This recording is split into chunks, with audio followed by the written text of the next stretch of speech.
Hi, I'm George Durunda, and this next program is so special. It's currently the retrospective study on excellence in broadcasting at the Museum of Broadcasting. Not! George, that's not what it says on the cue card.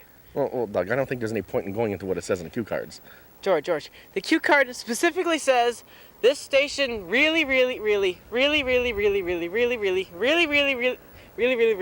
does not want to broadcast this show. Oh, thank you so much, Doug.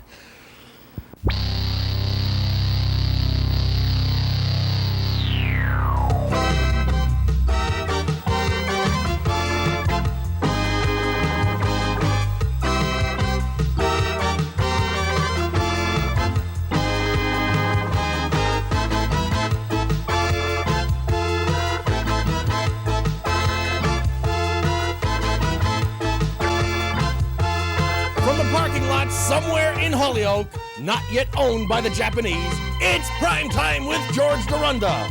Tonight, we visit with more of our friends, the animals at Southwick'S Zoo, Roberts Brothers Circus ringmaster Bill Shriver, and our own Doug Locke becomes clown for a day, plus the Jimmy STURR Band. So get ready for the most entertaining show on television.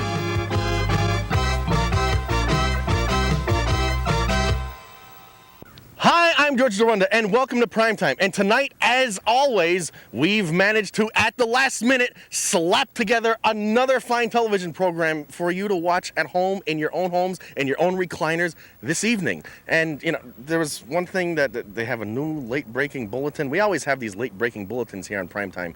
The Pepsi people, they've invented this new version of Pepsi. It's totally colorless. It's clear. You can see through it. And totally colorless. Now, allegedly, it tastes the same, but it's absent of any color whatsoever. Let me tell you something. If they don't get Michael Jackson to do these commercials, sign this boy right up. Sign him right up. But hey, we got to get moving on the show. A lot of stuff to cover. So let's head out to Southwick Zoo with our good friend, Natalie.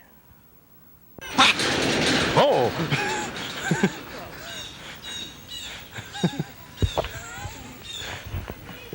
What happened there? Every once in a while they can get a little aggressive, but with each other. Right. This male right here, that's the papa. And these are called? These are Dubrage's monkeys. These are Dubrage's monkeys. And they're from Africa and Cameroon. Uh-huh. And this is the male. Males are very dominant, and he is I've noticed. Right, and he gets to eat first, and he takes command of his territory. Right, and if he doesn't get to eat first and somebody else takes it out of line, he'll make sure to reprimand them for that. This little guy right here is about a little over a year old. Now what'll happen if we try and feed him? Oh, he'll take it. This one's on the bottom of the totem pole right here, but actually he'll take it away. Not quite this time. Right, we have a newborn who's a little over 4 weeks old. I think this guy's ready to eat. Want a grape? There we go. Go, Pop. But actually, and what do they eat other than grapes and bananas? They also eat monkey chow and a variety of fruits and vegetables. They enjoy carrots and apples, lettuce, tomatoes, celery. Solids, right. All types of solid foods. Or salads. Yeah, and salads. They're little beggars. No, well, they just keep eating and eating as long as you keep feeding them, and then you get a very fat... Right, I think so, that they enjoy the goodies, that's for sure. And then Mama's hiding over there. And where could you find them in their natural habitat? You can find them, they're tree dwellers. So you'd find them up in the trees somewhere in Africa or Cameroon. As you can see, they're not shy. But they're not shy, especially with people with food, right? Right. As for monkeys, so they're one of our more docile monkeys. They're very gentle when they take things. And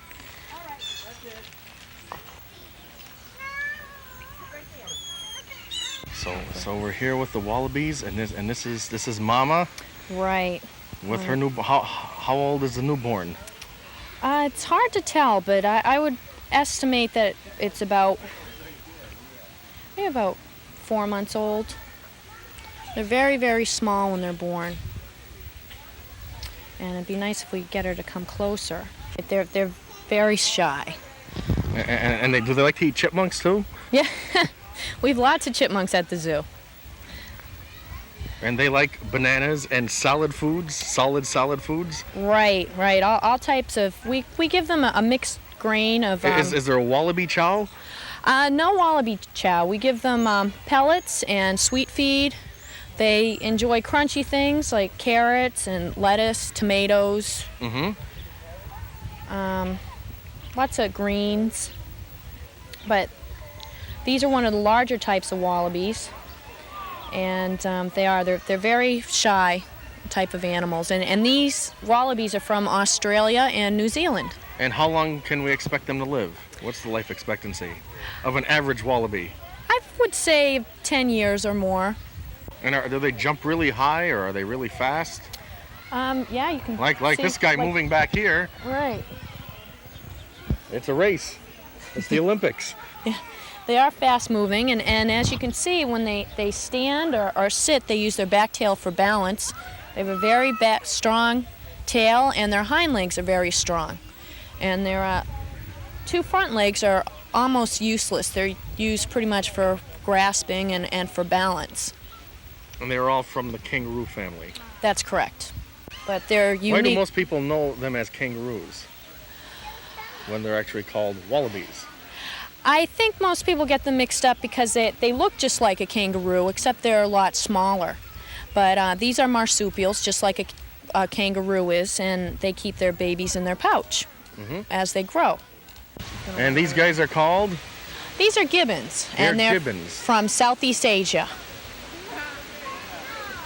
And they just kind of hang around. Right. Yeah, they have very long arms, and as you can see, they maneuver through the trees very well.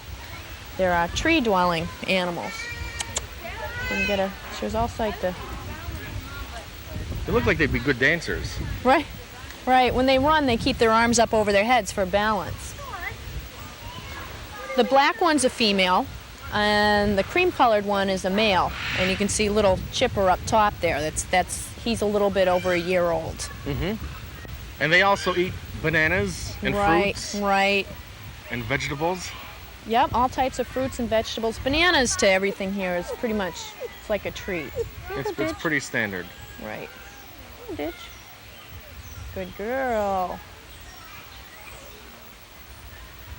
As you notice, they have no tails. That's right, they have no tails. No tails, and they have very long fingers, long arms, and very thick fur because they come from a colder climate, as opposed to some of the other animals that come from Africa from a warmer climate. So these animals could be left outdoors for most of the winter. Right. We do bring them indoors for the winter time, but they can be left out pretty successfully. But they're they can be more aggressive. They're one of our more aggressive monkeys. They've got very long, sharp canines. You can see her teeth there, very long. They look awfully sweet. But the way that these ones maneuver through the trees is they're unbelievably fast. And these are called ring-tailed lemurs. Yeah, that's right. And they look like a cross between like a cat and a muskrat, and you're losing one right now. Right. Yeah, we have two. Do you have problems with escapees? Just two of them. We have two twins that were born this winter. And they're about 6 months old now, and they can fit right through the bars, but since Mama's in the cage, and you can see she's the one right there in the foreground, they just run in and out. And no danger of them escaping and taking off. You feed them too well here, I think. Right. They love the goodies, so they stay well here. Fed. But they are a pretty big attraction. We get reports of all the runaway lemurs all the time, every day. But, and how long can they be expected to live? How long do they live for? Is it? I would expect they live 10 years or more. 10 years or more. Right. Especially in captivity, they should live longer than that. These ones are well fed, as you can see. They're all pretty fat. And they like to be hand-fed, I guess. Oh, and they're very friendly. Really? Oh, yeah. They're very sweet animals, very docile, not aggressive at all. And Somebody that I could feed? Sure. Here's some. Sure, they're very nice. And here's some. Okay. So I'll be happy to have some. I noticed they don't have those big teeth. No, their teeth are a little bit smaller, more cat-like. And these are more towards the nocturnal side, which means that most of them come out at night. You can see they have those big yellow eyes. And they're from Madagascar. They're almost like a cross between a cat and a raccoon then. Right, with those ring tails. But they are very nice, and they travel in family groups of around 12 or so. And they're known for, they love to bask in the sun. And these are primitive monkeys. Very similar to all the other primates. They're just not as intelligent, they're not as well developed as the other primates. But they do have, as you can see, they have hands that they use for grasping. And they hold their food with their hands to eat it, just like a regular monkey would. And they're also tree dwelling. And they also get along with chipmunks. Right. Everything here has to get along. I guess everything here has to get it. Right. Including the rhinos. Right. We have chipmunks everywhere. Everything gets along good with the chipmunks. But they are nice. They are sweet, docile type of animals. In the wildlife, are they endangered at all? These lemurs aren't, but we have rough lemurs, which are black and white rough lemurs, and they are endangered. The difference between a rough lemur and a ringtail lemur? Rough lemurs their hair's longer, and they're only black and white. They don't have the rings on their tails, but they have big yellow eyes.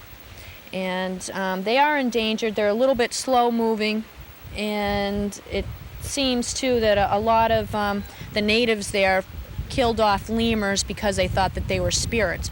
Because they're nocturnal, lemur means ghost. And because they are nocturnal, they hear the sounds of their calls at night, and so they think they're ghosts and devils. And so a lot of them are becoming exterminated because of that. These are one of our more Could we take one home as a pet? I don't think any of them would make good pets, but I'll tell you, I'd love to. They are awfully sweet.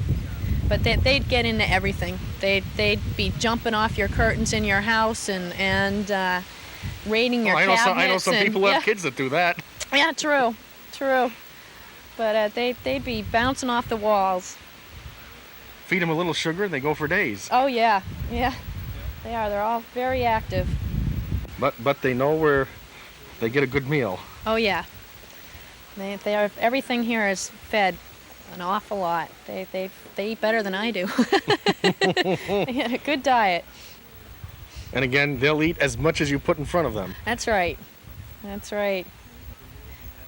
Yeah, and they do love sweet things.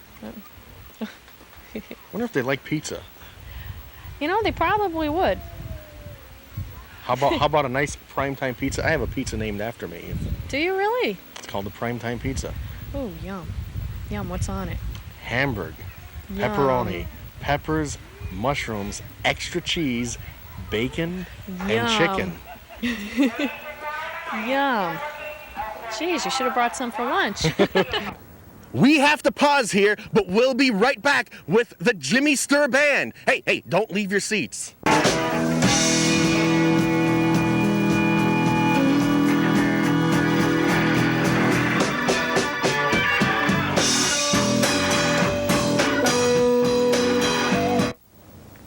My mother said I was too much trouble. She threw me out. It's pretty terrible out here. I wish I could go back home if they take me. I just don't know what else to do. Wherever you are, Covenant House can get you help. Call us on the 9 line. It's free. 1-800-999-9999. Covenant House.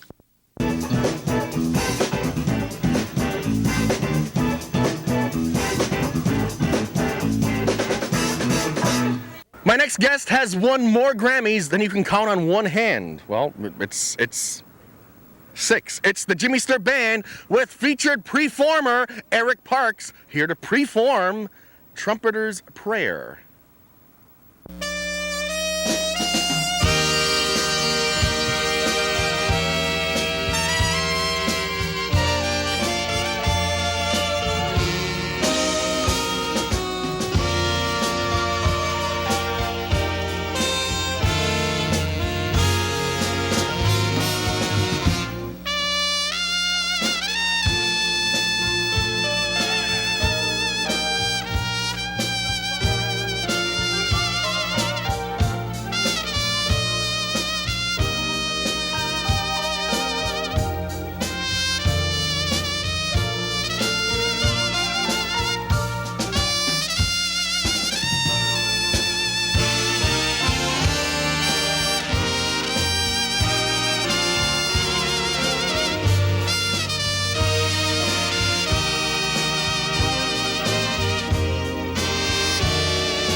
If you're not enjoying tonight's television show, there's something wrong with your home receiver. Hey, stick around. We have more fun when we come back. Hey,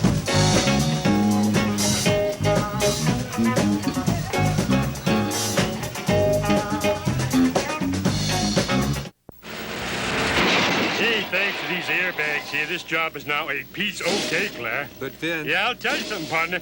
I just might stick around a few more years. But Vince... No more dashboard du jour or Vince under glass, huh? But Vince... Look out! Even with airbags, Vince, you still got to remember to buckle your safety belt. Now you tell me. You could learn a lot from a dummy. Buckle your safety belt.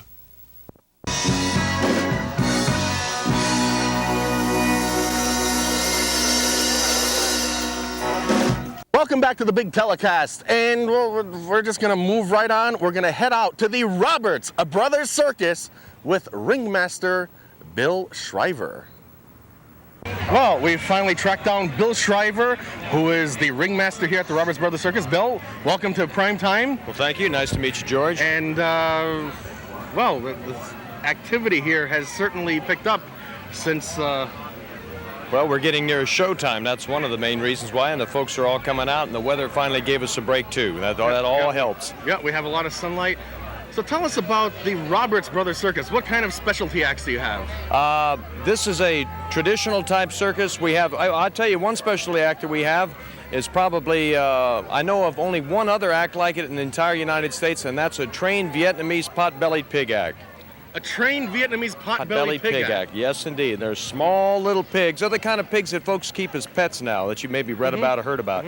And it's certainly unique. I've never seen anything like it before. And the only other act that I mentioned, I've never really seen them perform. I only have heard tale of it. And where do you find some of the talent in a circus of this size? Well, some of the talent is developed internally within the show. Some of it comes from abroad. For example, we have a group of Mexican performers, and they do a nice array of acts. And some people are born from the family that came with the show, and you know, it all develops. How would you compare this type circus to a larger type ringling type circus?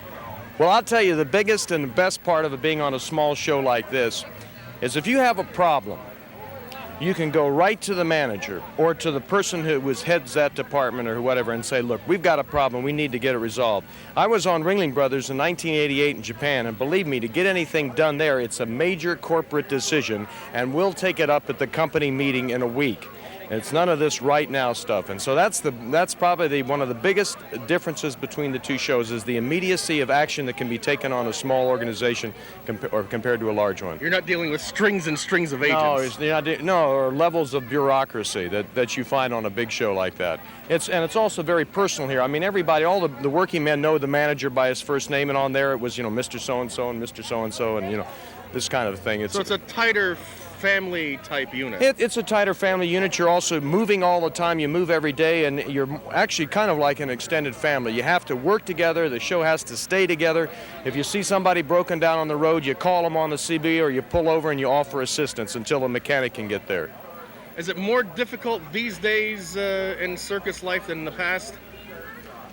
Well, I think it's a trade-off. I think each era had its own difficulties. I would say that in this day and age, probably the regulatory apparatus is a tougher thing to deal with than it was in former years, but I would say that the care of the people and the animals and so forth is better now than it was, say, 100 years ago. And where do you see the circus going in the next few years?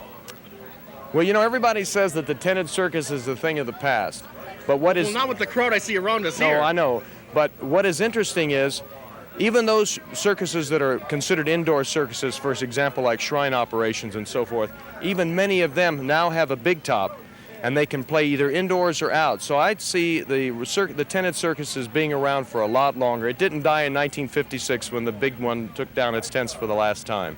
So this, the Roberts Brothers Circus is actually a medium-sized circus. There are smaller circuses right. and larger circuses. That is correct. Have you worked with all types of circuses? Yes, I have. I've been with some of the very smallest to the Ringling Brothers Circus. I was on the Gold Unit in 1988, and we went to Japan.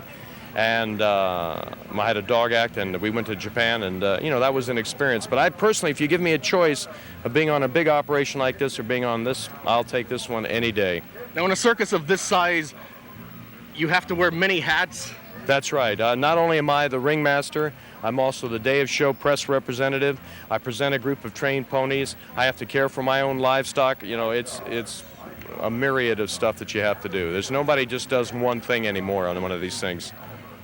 And I guess that's the way everyone works together. That's right. That's right. We're a team. We're a team. The only thing that I could compare this to that I ever did prior to coming to the work, I wasn't born in the circus business, was I was in a National Guard Field Artillery Unit, and that's very much, if anybody's in a National Guard Field Artillery Unit, they know exactly what I'm talking about. You move, you set up, you tear down, you move, you set up, you tear down. It's just like that. I was going to ask you, what did you do for a day job before you got into the circus? Well, I'm always a little reluctant to say this, but I was a revenue officer for the Internal Revenue Service, and that's the truth. I was one of the heavies. I collected the taxes and the delinquent returns, but I'm glad I'm doing this now. And what made you make the switch? Well, actually, a personal tragedy within my family, and also it's something that I wanted to do. And so I just decided that when I was young and healthy and able to do it, I was going to do it. I wasn't going to be like so many circus fans that I met that, they always wanted to do this, and then they retire, and they're 65, and then they come out on the road, and they find out, oh, gosh, I can't keep up with this anymore. It's too hard. It's, it's too much of a grind. So I didn't want to be 65 and do this. I wanted to be 28, which is when I left, and do this, and I've been at it ever since. Well, thanks for being here and taking some time out of your busy day. Well, thank you, George. And I think it's getting close to showtime. We're going to enjoy the show now, and you're welcome back. Hopefully we'll run into you at some other location. I hope it's not another 25 years for Mendon's 350th. All righty, thank you, George. I don't think so. Thanks. Hey, stick around. We'll be back with more of the big program right after this.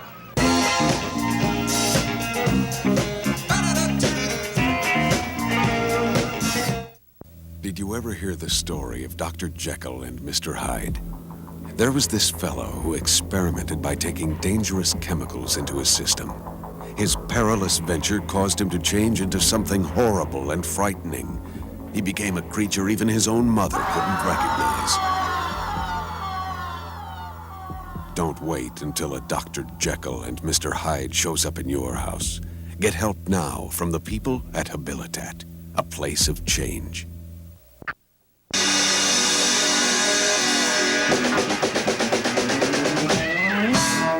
Yes, welcome back again to the Giant Telecast, as we call it here.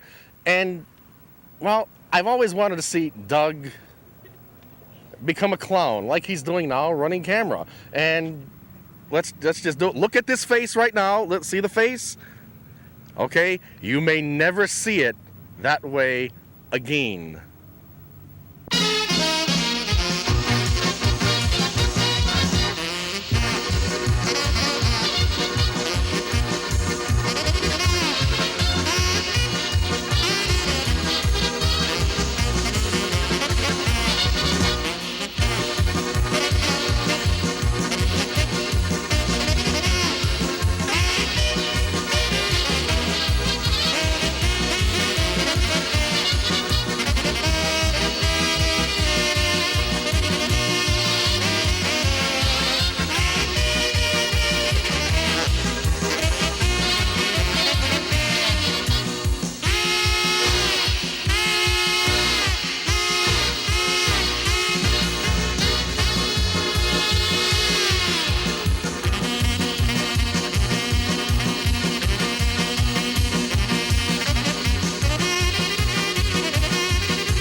Well, Doug, I guess there's no clowning in the clown business. No, they didn't like me. I'm no good. Well, your life with the circus was limited. Limited. Very, very limited. Limited. How long did it take you to get all that makeup off? Oh my God, this guy, he rubs my face like this, and then he says, by the way, do you wear contact lenses? As a matter of fact, I do. Oops. Well, what do you expect from a clown? Hey, we've reached the end of our predetermined allotted time period here on the television tonight. Good night, everybody.